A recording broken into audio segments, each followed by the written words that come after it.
Hello Cancer! Welcome dito sa aking channel, Kapalaran 888 Cancer. Alamin natin kung anong messages, vibration, gabay energy para sa inyong lahat. Ito ay general reading guys, so pwede kang makaresonate. Gamitin mo ang iyong intuition sa panunood Cancer. Last 2 weeks to ng March 2024 Cancer. So, kung gusto mong mapanood yung same sign mo na Pisces and Scorpio, pwede mo rin siyang panoorin. Pwede ka rin doon maka-resonate. Okay, Cancer. Okay, affirmation.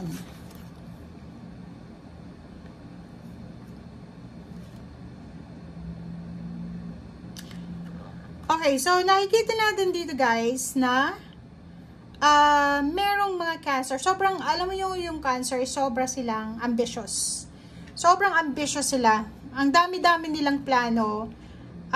Marami din silang mga imagination o yung mga ini-imagine na blessings or pangarap sa buhay. Okay? Kasi water sign din sila. This last 2 weeks ng March 2024, para daw medyo ma-uplift yung thoughts and energy mo and ma-attract mo kung ano talaga yung gusto mo sa buhay, kailangan mo ng positive affirmation. Pag nagising sa umaga, which is, gano'n naman talaga kayo eh. Sobrang positive kayo, Cancer, na kahit alam nyo na imposible, pero inilalagay nyo na sa isip nyo na talagang posible. So, yun yung parang sobrang ambitious nyo, magagamit nyo dito. 'Di ba? So, gamitin mo yung pagiging ambitious mo sa last 2 weeks ng March kasi pwedeng makatulong yan sa kung ano yung gusto mo. Okay? And kung ano mo itong ina-affirm mo, posibleng magkatotoo to, or darating ito sa'yo, or pwede mong anihin itong harvest of abundance na to, pwede siya,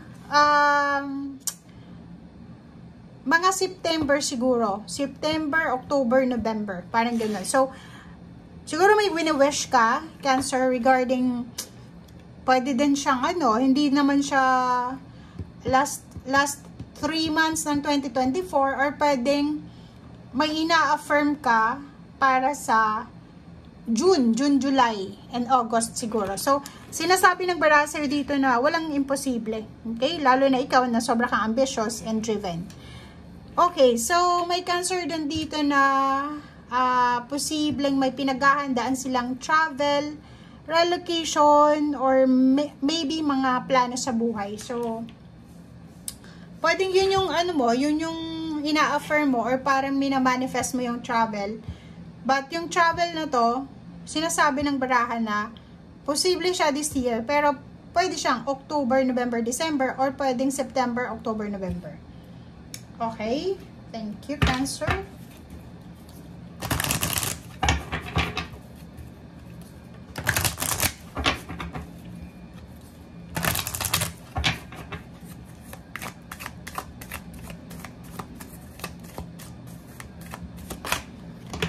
Okay. First card dito is Soaring in Joy. Wow, into joy. So yun, pareho kayo ng Pisces. Nakikita natin dito na sobra kang magiging masaya sa last 2 weeks ng March 2024. Kasi naiisip mo pa lang kung ano yung mga plano mo sa buhay. Or parang excited ka, Cancer, para sa siguro may mga celebration ng birthday ng June or July.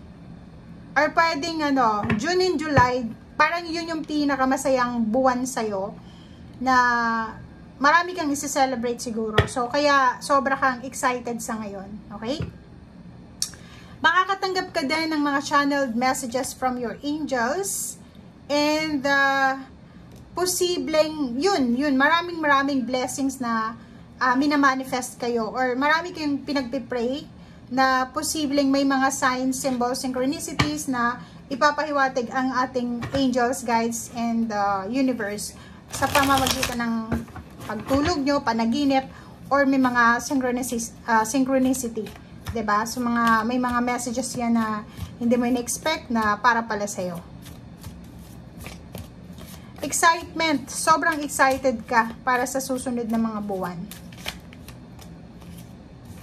Okay, zero the full. So, may iba sa inyo dito talaga na magta-travel. Lilipat ng bahay, lilipat ng trabaho, may bagong trabaho, may plano siya na gagawin, pero hindi niya sigurado kung ano yung unang step na gagawin niya. So, kinakailangan niyang maging courageous, maging confident siya. Okay? Seven of Cups, ang dami mong choices na pinagpipilian. Okay? Marami kang pinagpipilian. It's either relationship yan, or money. Nag-iisip ka kung saan ka pupunta, or saan mo gugugulin yung oras mo. Okay? Yun, the lover. So, yun, if single ka, ang daming relationship dito na pwedeng magsimula. Maraming connection ang pwedeng darating sa'yo. Maraming magpaparamdam if single ka lang, ha. Yung iba din sa inyo dito, ang focus nyo is new beginning sa relationship. Gusto nyo makipagbalikan sa karelasyon nyo dati, or gusto nyo makipagbati doon sa mga naging kaaway nyo, parang ganon. Mayroon ka ding focus na pera. May problema ka sa pera, Cancer. Or parang, yun, gusto mo ng lump sum, or gusto mo ng malaking halagang pera. So, nakikita natin dito na medyo yun yung inaalala mo sa ngayon. Nag-aalala ka para sa pera mo. Namumroblema ka.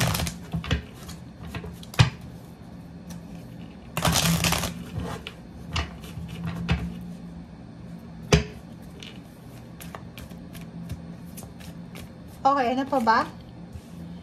Wow. So, nakikita ko sa'yo dito na mahahanap mo yung solusyon. Mahahanap mo yung solusyon tungkol sa problema mo sa pera.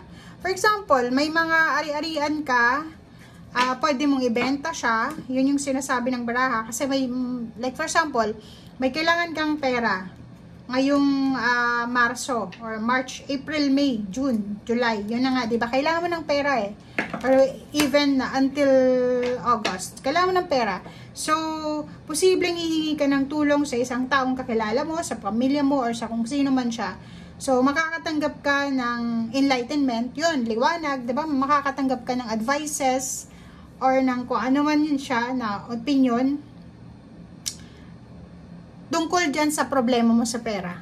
Or even sa relationship, kung may problema ka sa travel, may problema ka sa kung ano man to, na meron kang iniisip, ina-analyze mo. So dito, sinasabi na makakatanggap ka ng mga mensahe na posibleng magbibigay liwanag sa problema mo sa pera or sa relationship. Or sa kung ano man itong gusto mong simulan. It's either may magbibigay sa'yo ng pera, uutang ka ng pera, or pwedeng may tutulong sa'yo para makautang ka ng pera sa bangko, or posibleng may mag-o-offer sa'yo ng tulong. So, alin man dyan, ang sinasabi ng baraha, pwede yan na mangyari sa last 2 weeks ng March 2024. Thank you guys! Bye!